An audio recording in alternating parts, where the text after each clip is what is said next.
Good afternoon. Peel police are on the hunt for a suspect in connection with a fatal hit and run in Mississauga. Now, new video has emerged which appears to show the man removing his rear license plate following the deadly incident on Friday.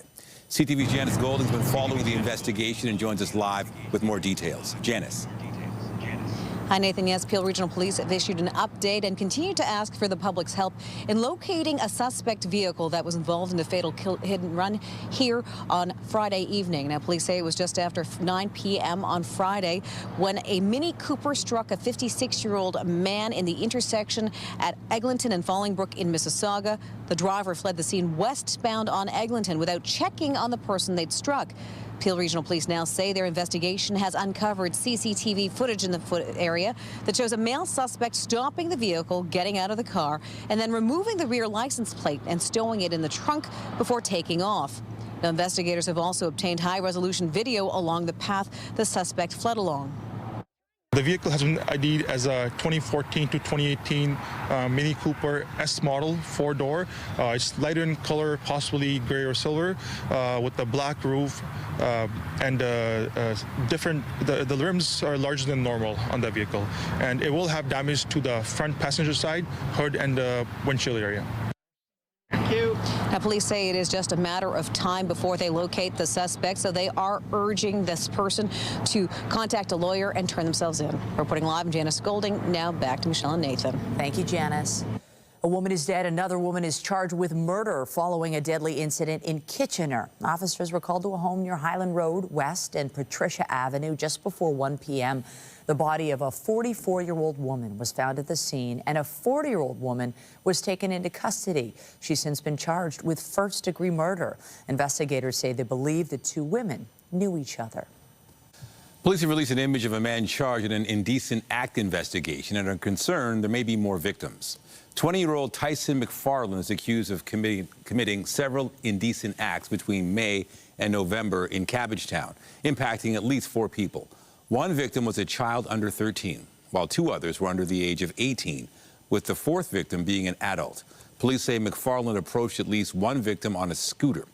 Investigators are asking anyone with information to contact them. Meanwhile, York Regional Police have charged a 63-year-old math tutor in connection with the sexual assault of a minor. Kevin Ng of Richmond Hill has been charged with sexual assault and sexual interference. Police say earlier this month, a victim under the age of 16 reported that their tutor had sexually assaulted them on multiple occasions during math lessons dating back to 2022.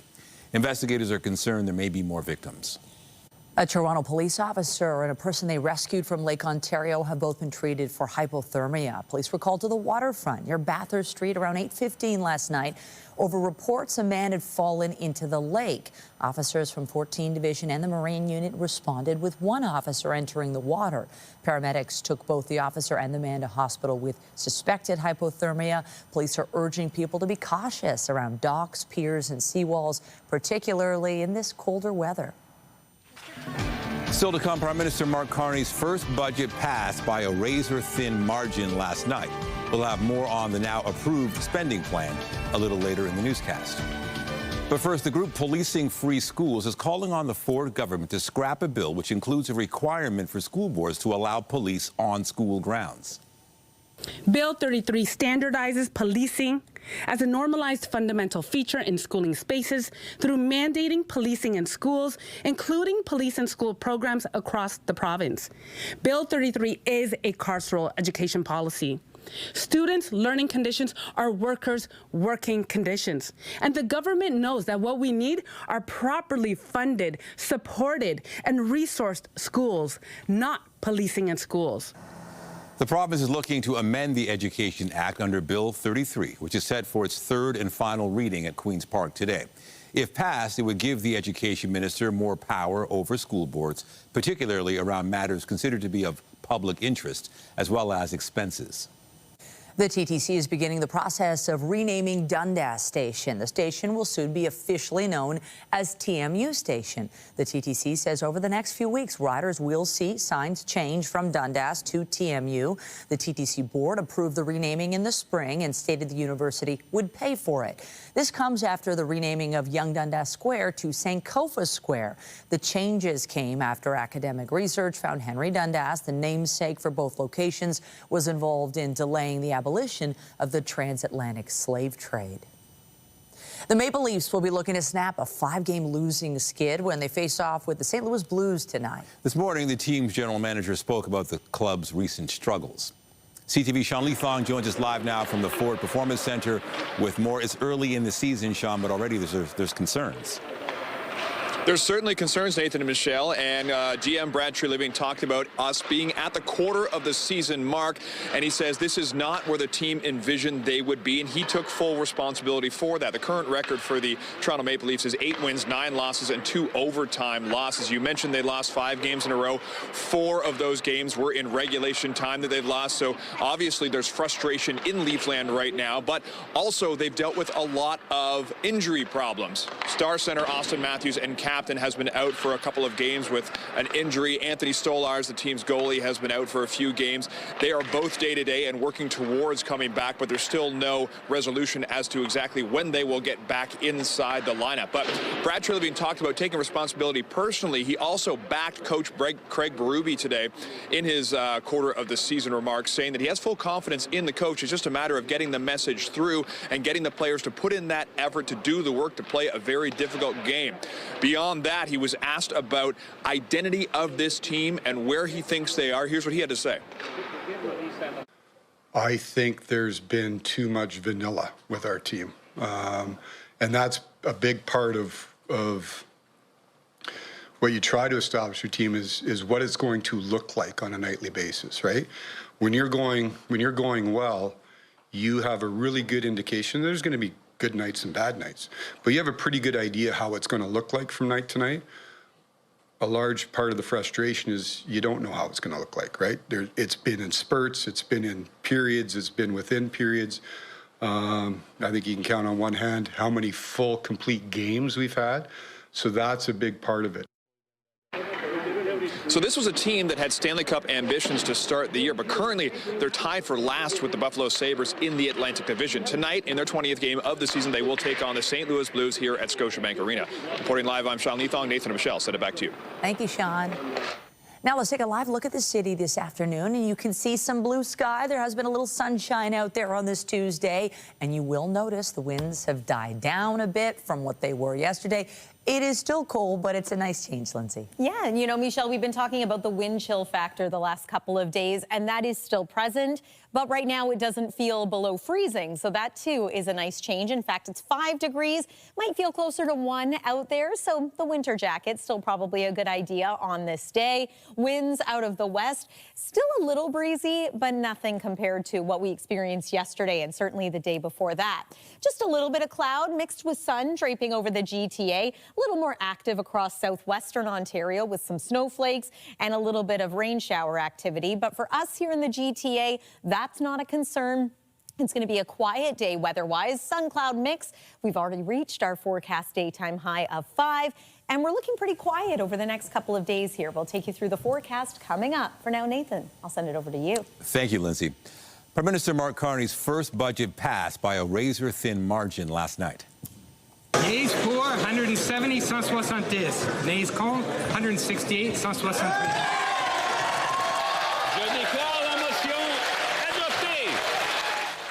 Green Party leader Elizabeth May voted in favor of the budget, while 2 Conservative MPs and 2 NDP MPs abstained from voting. That allowed the spending document to pass by a vote of 170 to 168. Ahead of a cabinet meeting this morning, the Prime Minister offered his thoughts on the result of the vote. Very pleased that we passed the budget vote. There are more votes, of course, to come through the budget process, but an important step for our country, protecting our communities, protecting our borders, protecting our way of life, building our country, building locally, building new trade infrastructure, building as an energy superpower, goes to your question.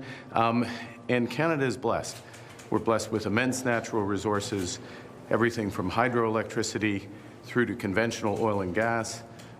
We're part of an energy transition. We're going to help to lead it. That means Alberta, that means Quebec, that means Ontario, that means all of Canada, it means all forms of energy. And then last and most importantly, this is about empowering Canadians. It's about helping all Canadians get ahead.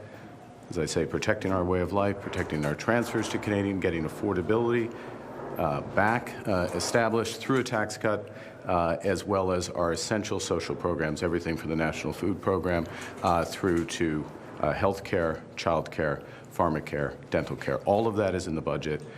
I salute the 170 members of the House who supported it. I'm glad it came through. And CTV's Colton Prale joins us now from Ottawa with more on the result of the vote. Colton, I mean, most would agree that nobody wanted a holiday season election. Did things play out as expected, or were there any surprises? I think for the most part, there was an expectation that we wouldn't see an election. That said, the margins were, as you point out, razor thin. And what's interesting, to your point, that no one wanted that election, 2 abstentions on both the Conservatives and the NDP, which means both of those parties had enough abstentions on their own to ensure that no matter the actions of the other opposition parties, the budget would pass, even as the rest of their MPs voted against it. And that's important to point out, because we have seen both of these parties really thoroughly voice their opposition to this budget. And we heard from the NDP last night trying to balance this opposition to the content of the bill that they were still willing to pass on their own, while at the same time saying it is not helpful for Canadians in what it is going to deliver. Have a listen to Don Davies, the interim NDP leader, last night. We engaged in conversations with the government about improvements that could strengthen the budget and earn our support. At this time, the Liberals have not been willing to make those changes. And so, we have decided to put the interests of our country first, to vote against the budget, but to help prevent an election. And this is going to be the pushback to opposition parties, whether or not they bear that responsibility to avoid an election, whether or not avoiding an election was politically beneficial for them, especially for a party like the NDP, who does not have the finances or a permanent leader in place right now for a federal election. And on the Conservative side, it's even more intriguing. Now, it's worth pointing out one of their abstentions was due to medical reasons. That's MP Shannon Stubbs, whose office says she is currently in bed rest after surgery to her chin and jaw. The other was Matt Genereux, who abstained in the previous confidence budget votes. We know he is quitting the party and politics in the spring. But crucially, 2 very senior Conservative MPs also made their votes at the last minute, claiming they had technical issues. And important to point out, those votes only came once it was clear that the budget was going to pass. Watch what played out in the House of Commons, and then reaction from a former Conservative cabinet minister. Mr. Speaker, I was unable to use my app. I would like to vote no. I had technical difficulty. I would like to vote no. I found it interesting that both Scott Reid, who is caucus chair, and Andrew Scheer, who is our House leader, had to register their votes afterwards because they both had problems in their apps, which is interesting because they were both in the House as well. So one could possibly surmise that maybe they were waiting to see which way the vote was going to go themselves before they decided if they were going to abstain or if they were going to vote against it. And so to your point earlier, Nathan, about no party really wanting an election, it's not a surprise that it passed, but the follow-up to those 2 points from the NDP and the Conservative does mean now there are a lot of questions to these opposition parties about how genuine they were in their opposition to the budget itself, and whether they willingly allowed a platform that they do not believe is best for Canadians to go through for their own political gain. On the flip side, the pushback to the Liberals is going to be that they played a game of political chicken and risked an election that they know Canadians do not want, that they're governing as though they have a majority while they do not, and that there are going to be more confidence votes moving forward, and whether this is the strategy that they ought to employ. Their House leader, Steve McKinnon, says they plan to keep moving forward like this, presenting options to Canadians and hoping that they find the support from other parliamentarians. All right, CTV's Colton Prale in Ottawa. Thank you. Anytime. The Prime Minister will be heading to the United Arab Emirates tonight. He will be holding bilateral meetings aimed at expanding economic partnerships between the two countries. And following that trip, Carney will travel to South Africa to attend the G20 Leaders Summit. The focus of those meetings will be to deepen Canada's partnership on energy, trade, and defense. The King and Queen of Sweden have arrived in Canada for a 3-day state visit. The royals were officially welcomed at Rideau Hall this morning. The King and Queen will be visiting Ottawa and Montreal. A Canadian delegation that included Chief Justice Richard Wagner and Foreign Affairs Minister India Anand were among those at the ceremony. Wagner standing in for Governor General Mary Simon, who is recovering from illness.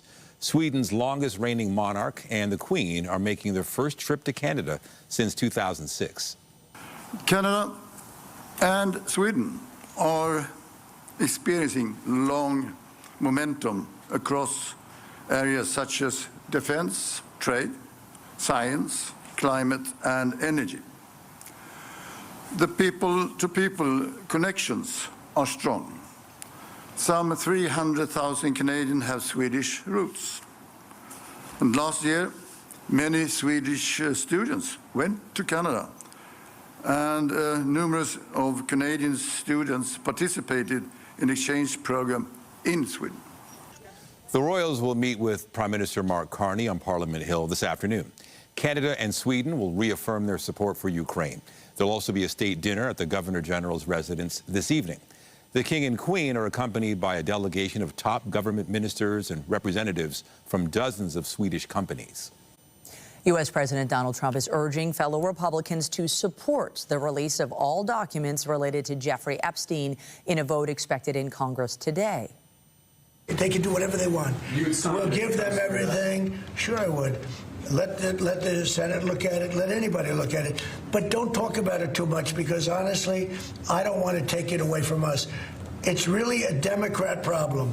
The Democrats were Epstein's friends, all of them. And it's a hoax. Trump recently stated he has nothing to hide after previously opposing efforts to make the documents public. His change in position all but ensures the House will pass the bill to release the documents.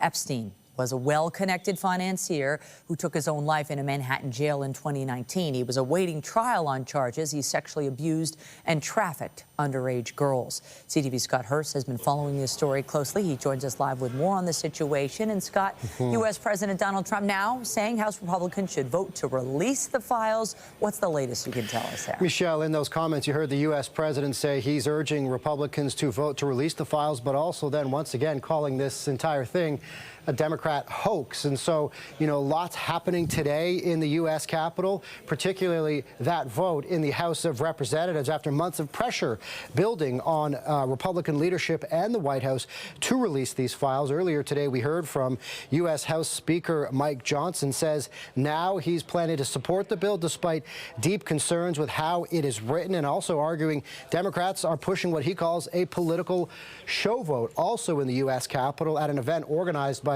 some other Republican lawmakers, including Marjorie Taylor Greene, who's made quite a dramatic split from the U.S. president on this issue, along with other Republican lawmakers who are supporting the release of the files. And they were joined by survivors of Jeffrey Epstein, sharing emotional stories and accounts of abuse as they called on lawmakers to release the files about convicted sex offender Jeffrey Epstein. Here's more from Representative Marjorie Taylor Greene and one of those survivors sharing an emotional account. While I want to see every single name released so that these women don't have to live in fear and intimidation, which is something I've had a small taste of in just the past few days, just a small taste. They've been living it for years. But the real test will be, will the Department of Justice release the files, or will it all remain tied up in investigations? None of us here signed up for this political warfare. We never asked to be dragged into battles between people who never protected us in the first place. We are exhausted from surviving the trauma and then surviving the politics that swirl around it. Now, Michelle, there are still lots of hurdles in terms of whether or not we will, in fact, see these files. We mentioned the vote today in the House of Representatives. In terms of a specific timeline today, they're expected to take it up sometime after 2 p.m. And as you mentioned, it is likely to pass the House of Representatives. Then there are several more steps, including getting through the Senate first and then ultimately to the desk of the U.S. president. But we should also point out that even right now, the U.S. president does have the authority with his signature to compel the Justice Department to release the files. But also, Michelle, we saw the other day, just late last week, U.S. President directing Attorney General Pam Bondi to investigate Epstein's ties to prominent Democrats as well. And can we delve into the bill the House is voting on? You had mentioned earlier there's some concerns with it. What is expected to be released if it passes? So first and foremost, about the bill, it would force the release of files within 30 days and communications related to Epstein, as well as any information about the investigation into his death in federal prison. Here is the text of a summary of the actual bill itself. It requires the DOJ to publish all unclassified records, documents, communications, and investigative materials in the DOJ's possession that relate to the investigation and prosecution of Jeffrey Epstein. It goes on to say this includes materials that relate to his associate Ghislaine Maxwell, flight logs and travel records, and individuals named or referenced, including government officials in connection with the investigation and prosecution of Jeffrey Epstein, which would likely detail Epstein's deep connections to the rich and powerful, as he had established quite an enormous network of wealthy and well-connected, influential people right around the world. And in some files that have already been released, Michelle, we've seen some names that have showed up in the files before, namely former Prince Andrew and U.S. President Donald Trump. Trump has acknowledged he once had a friendship with Epstein, but claims they did have a falling out, and Trump has consistently denied involvement in any of Epstein's crimes. Now, once again, taking it back to today specifically, Michelle, I mentioned that the House of Representatives is expected to take up this vote sometime after 2 p.m. today. So that is a specific timeline for this afternoon. A lot of interest in this. Thank you, CTV's Scott Hurst, live for us in the National Newsroom. Appreciate it. Thanks, Michelle. The Trump administration's plan for securing and governing Gaza receives strong support at the United Nations. We are committed to make sure that all of the hostages are coming home and that Hamas is demilitarized. We will make sure that Hamas will not pose a threat on Israel. Approval of the plan is a crucial step which provides international support for U.S. efforts to create lasting peace in the enclave. The plan authorizes an international stabilization force to provide security in Gaza and approves a transitional authority to be overseen by U.S. President Donald Trump. A 28-year-old Quebec man died this past weekend in a midair crash between two planes. It happened in eastern Ontario, about 90 minutes southeast of Ottawa, during a training exercise. CTV's Josh Morano has the details. That's where I first sighted the plane. Glenn Finbow says he didn't get much sleep last night. I can see the wreckage, I can hear the accident, and I can live the pilot's last seconds. He was one of a few people to witness a small aircraft fall from the sky just down the road from his home. I heard a pop bang, which is an unusual sound, out of the clouds. This sort of looked like a missile projectile heading straight down. According to the Transportation Safety Board of Canada, two airplanes collided in the sky. You could see at that time that it was only had one wing and it went straight for the ground. I called 911 and I know it was 11:01 because that was the time on my phone when I called. The plane that crashed, a Cessna 172, was located deep in the bush along County Road 25, stuck in swamp-like terrain. Residents say seeing planes fly overhead is not uncommon. The planes were owned and operated by Cornwall Aviation and were conducting training flights at the time of the collision. Our son was an instructor at that airport before he went on to an airline, and we always notice the air traffic just because he would many times say to us, "Oh, I'm going up now," before he would leave. So it's very emotional. In a statement posted online, Cornwall Aviation says it thanks police, first responders, and neighbors for their help during this difficult time. McDonald says she didn't see or hear the crash, but once she saw a military plane flying over her house, she knew something was wrong. Within a short period of time, of course, we saw police, ambulance, and then the rescue helicopter. So we figured that something was going on, and it was very frightening. Finbo says he's been left feeling bent out of shape after witnessing the tragic incident. Every time I look up west, or every time I see a plane, it's going to regenerate the memory of what I just saw. Josh Morano, CTV News. Well, I wouldn't exactly call today a warm day, but it's not as chilly as it was yesterday. The winds have really eased out there, and already we've reached our forecast daytime high. In fact, most areas have. Here's a look at our expected highs for this afternoon. Much closer to seasonal, although our seasonal average is now about 6 degrees here in the city of Toronto. So as we progress deeper into fall and early winter, those average temperatures will go down. Things are looking pretty calm as we make our way through the next few days. No major falls with the temperature, no big spikes either, but we'll show you what is in store with the 7-day forecast after the break. Stay with us.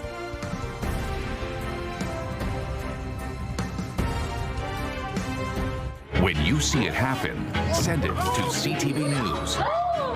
Text 10400 from your screen to ours. Text 10400.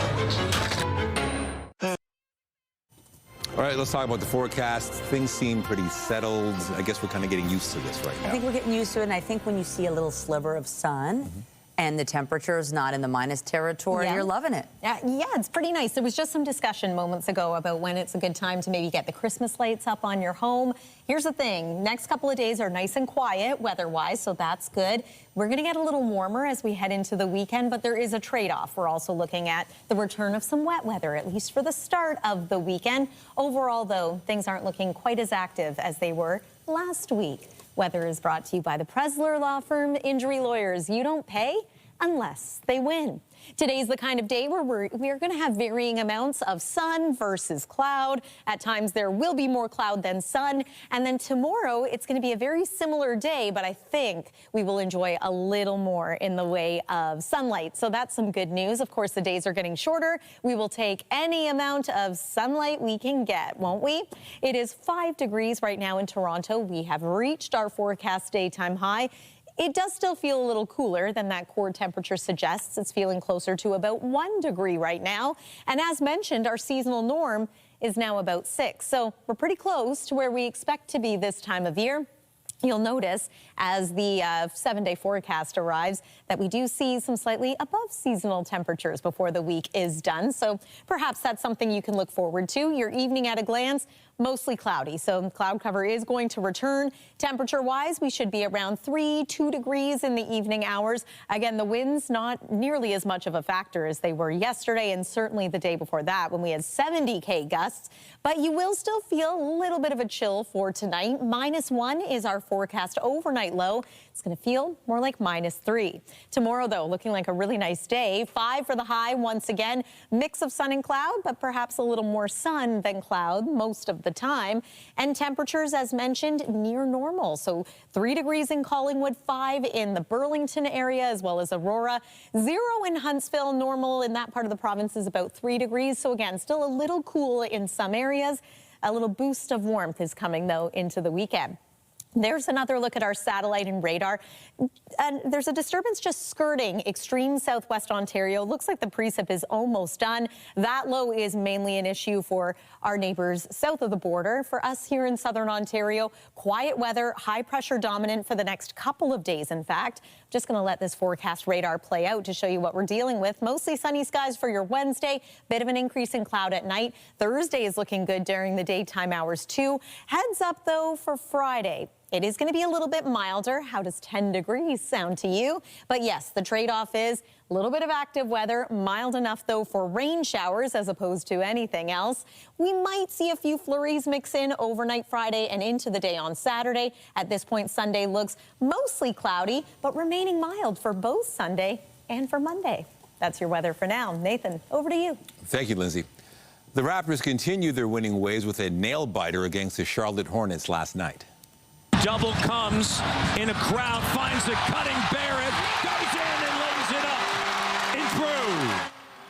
The Raptors took a 110-108 lead with 18 seconds left on the clock, and their defense came up with 2 big blocks in the final seconds to secure their 4th straight win. The team will look to extend their winning streak when they take on the Philadelphia 76ers tomorrow. The Raptors are now 3rd in the Eastern Conference. Still to come, a new report finds emissions are up in the GTHA as Ontario relies more on natural gas. We'll have more on the data when we return.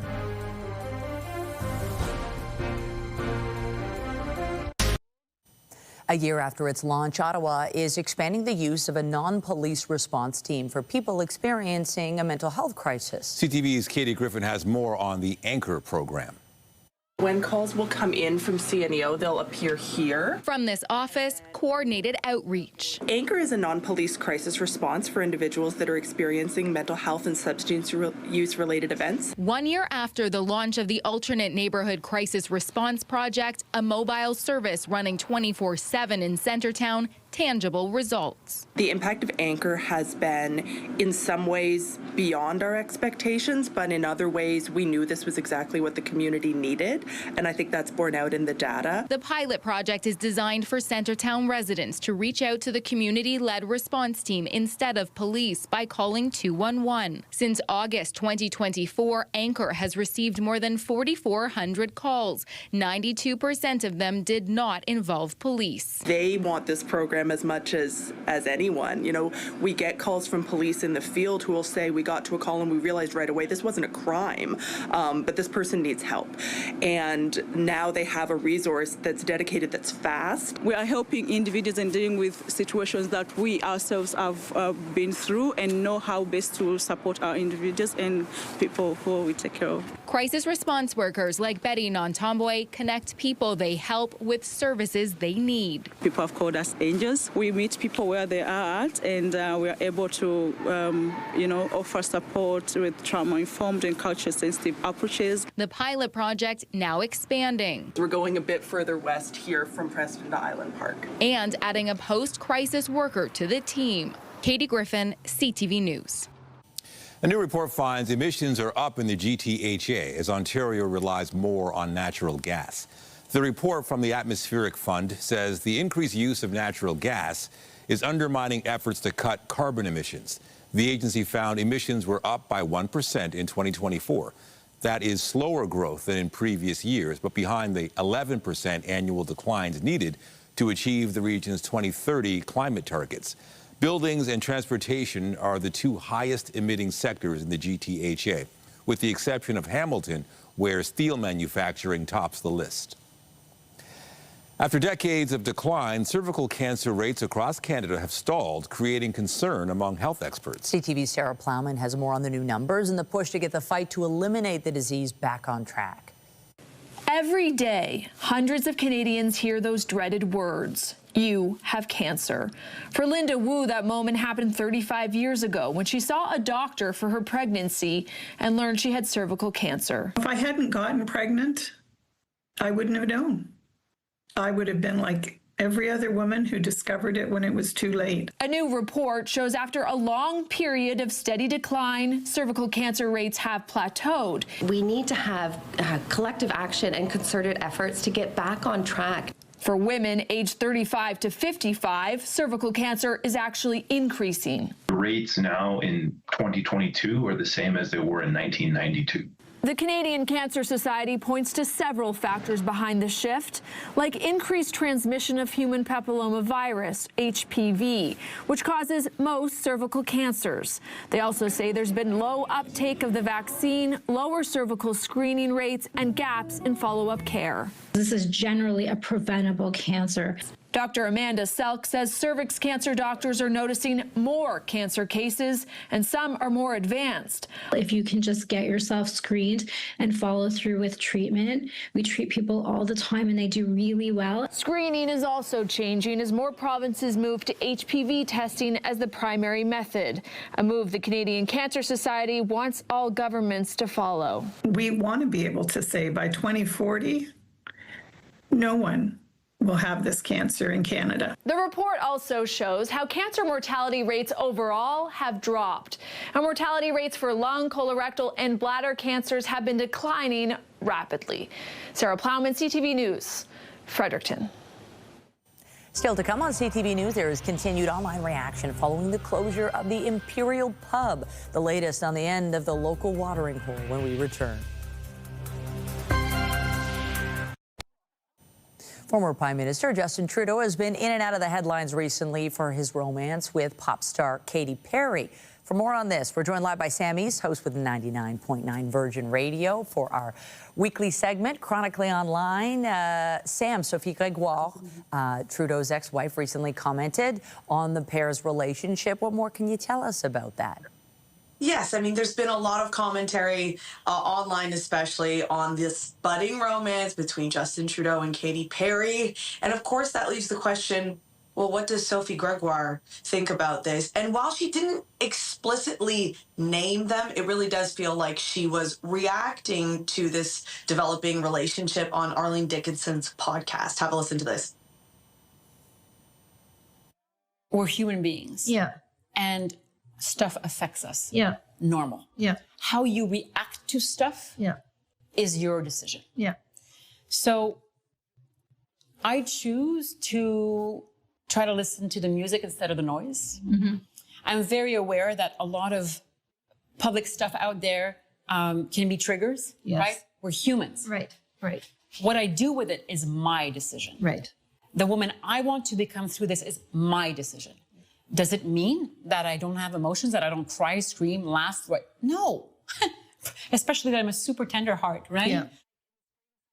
So breaking her silence a little bit there, while you're right, not directly getting into it, but certainly there's a lot of interest, a lot of media below the border reporting on this. I wonder what Trudeau's kids think, because Katy Perry, she's a famous pop star. Full disclosure, my kids went to the concert because they're fans of hers, and it must be something else to see, you know, your dad dating her.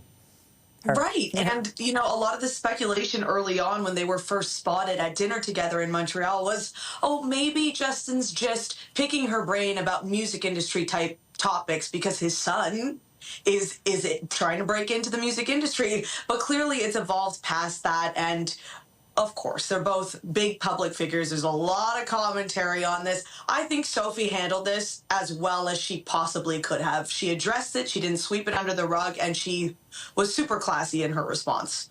Switching gears a little bit as we put that relationship aside, the Imperial Pub recently closed for good, sort of a landmark for, over 80 years here in Toronto. And I know there was a lot of reaction to the closure, and it continues now. What has it been? Yes, especially for those students, current and former of TMU, Toronto Metropolitan University. This was our local watering hole. And I say our because I am an alumni of the radio and television arts program there. This is an establishment. It is kind of reminiscent of Cheers. Everybody knows your name.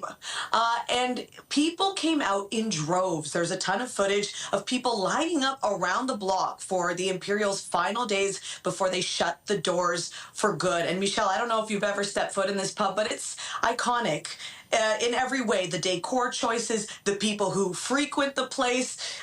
You know, it's a great place to grab a drink with some friends. And I made a point to go say goodbye a few weeks ago. It was rammed. There was a standing room only. So the mystique of the Imperial Pub, 81 years running, like that is a big deal. It was a monument in Toronto for that. It's sad to see it go. It really is. It definitely seems like it's too bad they couldn't have found a way to keep it and keep it in tandem with the new development that's going to be happening there. Yeah, my cousin was a grad as well, and she tried to get there before it closed, but definitely the end of an era. Sam, great to chat with you once again, and we'll let you at home know you can catch her from 2 to 5 weekdays on 99.9 Virgin Radio. Appreciate it. Thanks, Michelle. New data released by Stats Canada shows inflation eased last month, but many people are still feeling the squeeze. CTV's John Venevali-Rao has more on where costs remain high, even though overall inflation is actually down. Well, the price of gas is still higher than many drivers would like. StatsCan says the cost for that fill-up has been coming down, with prices falling more than 9% compared to a year ago and 4% in the last month. In part as motorists switch to less expensive winter gas blends, along with another big factor. this is still being affected by the removal of the carbon tax earlier this year. And at the grocery store, prices also coming down, falling more than 0.5% from September to October, the biggest monthly drop since 2020. While year over year, prices are still up 3.4%. Maybe I've seen some small relief in some areas, but still generally higher than they have been. A lot of things are definitely still pretty expensive. Some things are definitely a thorn in my side, like the price of beef, for example. The one-month fall attributed in part to the elimination of many counter tariffs on U.S. products. The food inflation rate dropped, which is certainly good news, and we were expecting it, to be honest. There's less pressure at the border. Counter tariffs are gone now since September 1st, and it's helping. It's helping. It's all contributing to overall inflation, coming in at 2.2% in October, down from the previous month, though notably some items getting a lot more expensive. Cell phone plan prices rising around 7% year over year, as did home and mortgage insurance and car insurance. When we talk about stickiness of underlying inflation, insurance is really a big issue, and it's a big issue right across Canada. And I'm sure most homeowners and vehicle owners are really feeling this. Rent also up 5% year over year. Meanwhile, the numbers released today has economists now betting the Bank of Canada will hold interest rates steady for the rest of the year. Jonathan Navalli-Rao, CTV News, Toronto. And keeping the interest rate steady means anyone searching for a home is unlikely to get any more short-term relief. CTV's Adrian Gobriel has more on the new numbers and the impact of the rate cuts so far. I've been struggling, basically making income. Mariam Mousavi admits she's been struggling financially as a full-time real estate agent in the Greater Toronto area. Her net income has dropped significantly since home sales in her region began to plummet. 200 to 300K versus for past year, I think I didn't make more than 50K. A single mother, she was forced to list her own home in April. 7 months later, it hasn't sold. I have to basically beg people to come and just even look at the house. The national average sale price of a home sold in October was just over $690,000, down 1.1% from a year ago, according to the Canadian Real Estate Association. If you're in Quebec or you're in Saskatchewan or you're in Atlantic, you're in good shape. If you're in Ontario or British Columbia or maybe even Calgary, you got some issues. This home east of Toronto was purchased in September 2024 for $2.3 million. Last month, it sold for $1.2 million. The seven-figure loss is the result of a power of sale. Power of sales are way up in the GTA. They're up 90% compared with what they were just a few months ago. Losing the homes to the banks is a real possibility that has led to sleepless nights for Mousavi. I've never seen anything like this before. With no income, I couldn't even pay my mortgage, and I have to sell the house. The Canadian Real Estate Association expects the housing market to become more active in 2026, though some experts we spoke with say the economic uncertainty could prolong the pain for many. Adrian Gobriel, CTV News, Newmarket, Ontario. Coming up, caring for a popular pack animal. An Ontario animal sanctuary is making sure farms across the province are up to date when it comes to supporting their donkeys. They're a popular attraction at any petting zoo, and now an Ontario animal sanctuary is making sure people are properly caring for donkeys. CTV's Ashley Bacon has more on the new tool offering insight into the popular pack animal. Taking care of donkeys just got a little easier. It's an education resource for both new donkey stewards as well as experienced donkey owners to use as a guideline to help keep them updated. We inform and encourage the responsible stewardship of all animals. The Donkey Sanctuary of Canada has released a new online virtual tool to help inform the community about the best care practices. As we continue to learn more about how to properly care for them, we want to share it with the community of donkey owners so they can continue to support them as their donkeys age. Donkeys were originally a desert animal, and life in the north means adjusting to the climate. The first video takes a deep look at donkey care wear essentials. Donkey hooves are naturally very porous to absorb moisture from dry desert ground. It's a great introduction video to learning about donkey housing, how to set up your farm, what kind of vet care they require, as well as farrier and any kind of health resources. The program is modeled off of the Donkey Sanctuary UK. Each video will have expert advice depending on the content. We always rely on them for what's the latest welfare practice, and with our own animal care team, what we have seen worked for our lovely Canadian climate as we start to approach winter. The free resource getting the thumbs up from the Ontario Veterinary College. It's great for the public to have additional educational resources that are from a good source, especially for animals that maybe the public isn't as familiar with in terms of their care and what their daily needs look like. The second video is expected to launch next month with a focus on nutrition, and in the new year, more videos to come. Ashley Bacon, CTV News, Puss Lynch.